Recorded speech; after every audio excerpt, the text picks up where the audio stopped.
Assalamualaikum warahmatullahi wabarakatuh. Perkenalkan, nama saya Wijat Miko Pareroguno dari kelompok 2. Di sini saya akan membahas materi tentang perkembangan bahasa di masa kanak-kanak awal. Jadi teori Vygotsky berpendapat bahwa adanya satu tahap perkembangan bahasa sebelum adanya pikiran, dan satu tahap perkembangan berpikir sebelum adanya bahasa. Kemudian tahap tersebut bertemu dan terjadilah secara serentak pikiran berbahasa dan bahasa berpikir. Dengan kata lain, bahasa dan berpikir mula-mula terjadi secara sendiri-sendiri, kemudian bertemu dan saling mempengaruhi. Dengan demikian, kanak-kanak berpikir dengan menggunakan bahasa dan berbahasa dengan berpikir. Selain itu, Vygotsky menjelaskan pula bahwa bahasa dipengaruhi oleh kontak sosial. Dengan kata lain, perkembangan bahasa tidak ada hubungannya dengan batasan umur, karena konsep bahasa dipengaruhi oleh kognisi yang diperoleh dari lingkungan. Misalnya, anak yang terbiasa membaca akan lebih banyak menyimpan kosakata dibandingkan dewasa yang hanya memperoleh kosakata dari apa yang didengarnya sehari-hari. Dalam hal ini, Vygotsky mengemukakan adanya private speech, yaitu ucapan pada diri sendiri yang dapat meningkatkan keterampilan berbahasa dalam lingkungan sosial. Lalu Vygotsky juga mengemukakan pandangannya mengenai adanya 4 tahapan dalam perkembangan bahasa, yakni sebagai berikut. Yang pertama, more dependence, yaitu tahap seseorang masih bergantung pada orang lain untuk mendapatkan bahasa.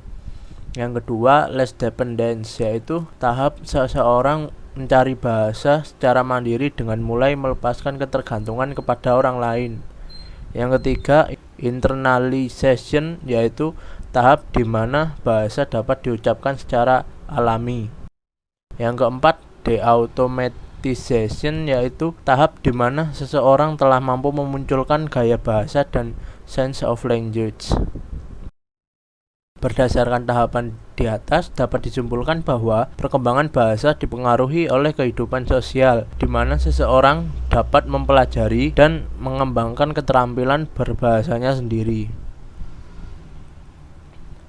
Lalu, seorang anak akan membutuhkan bantuan orang dewasa dalam memahami bahasa, atau disebut juga dengan Zone of Proximal Development atau ZPD. Melalui peniruan dan pemahaman dari orang dewasa, bahasa anak terus berkembang serta dipengaruhi oleh lingkungan sosial. Dengan kata lain, antara bahasa dan budaya memiliki keterkaitan yang erat dalam suatu siklus sosial masyarakat pengguna bahasa. Perkembangan bahasa di masa kanak-kanak awal. Anak berusia di bawah 3 tahun memperlihatkan perkembangan yang agak cepat dari yang awalnya hanya mampu menghasilkan ungkapan 2 kata menjadi mampu menggabungkan 3, 4, dan 5 kata. Antara usia 2 hingga 3 tahun, mereka mulai berkembang dari yang semula hanya mampu mengucapkan kalimat sederhana yang terdiri dari proposisi tunggal menjadi mampu mengucapkan kalimat-kalimat kompleks. Memahami fonologi dan morfologi. Jadi selama masa prasekolah, kebanyakan anak-anak secara bertahap menjadi lebih sensitif terhadap bunyi-bunyi dari kata-kata yang diucapkan dan menjadi semakin mampu menghasilkan semua bunyi dari bahasa mereka. Ketika anak berusia 3 tahun, mereka dapat mengucapkan semua bunyi vokal dan sebagai besar konsonan.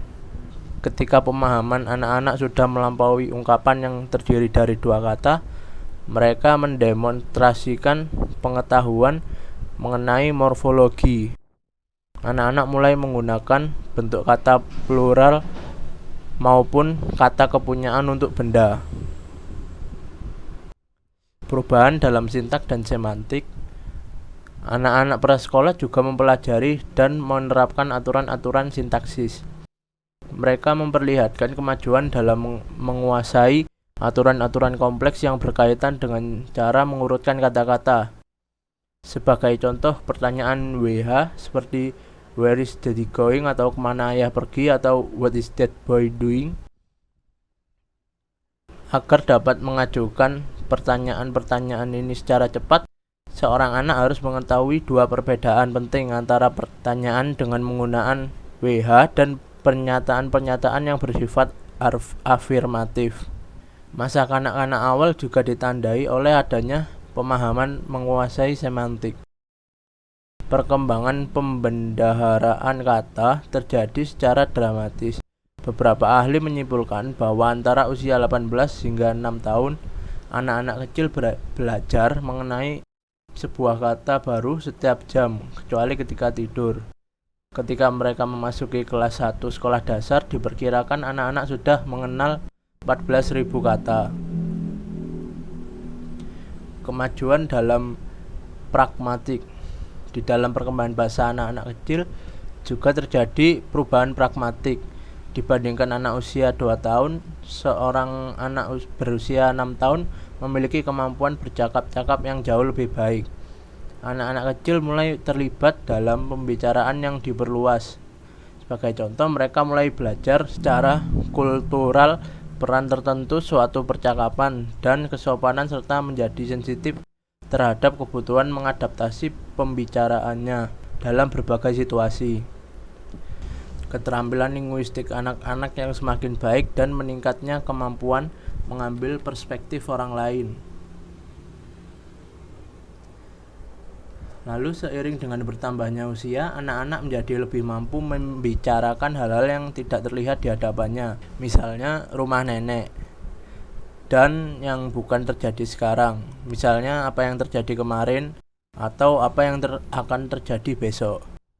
Lalu ketika berusia 4 hingga 5 tahun, anak-anak belajar mengubah gaya bicara mereka agar sesuai dengan situasinya.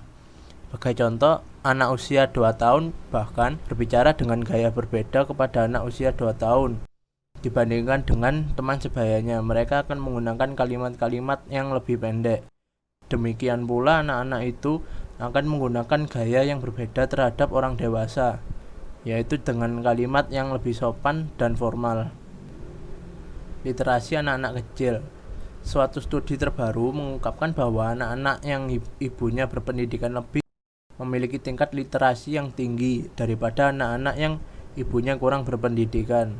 Penelitian terbaru lainnya menemukan bahwa pengalaman literasi, misalnya seberapa sering seorang anak dibacakan cerita, kualitas keterlibatan ibu kepada anaknya, misalnya usaha-usaha kognitif menstimulasi anak, lalu serta penyediaan materi pembelajaran, misalnya materi pembelajaran yang sesuai dengan usia anak, merupakan pengalaman literasi di rumah yang penting di keluarga berpenghasilan rendah yang terkait secara positif dengan perkembangan bahasa anak-anak. 3 studi longitudinal berikut mengindikasikan pentingnya keterampilan berbahasa dan kesiapan memasuki ke sekolah bagi anak-anak. Yang pertama, kesadaran fonologis, nama huruf dan pengetahuan mengenai bunyi, serta kecepatan memberi nama pada anak usia taman kanak-kanak berkaitan dengan keberhasilan membaca di tingkat pertama dan kedua. Lalu yang kedua, lingkungan rumah di masa kanak-kanak awal mempengaruhi keterampilan berbahasa, sehingga dapat memprediksi kesiapan anak-anak dalam memasuki sekolah.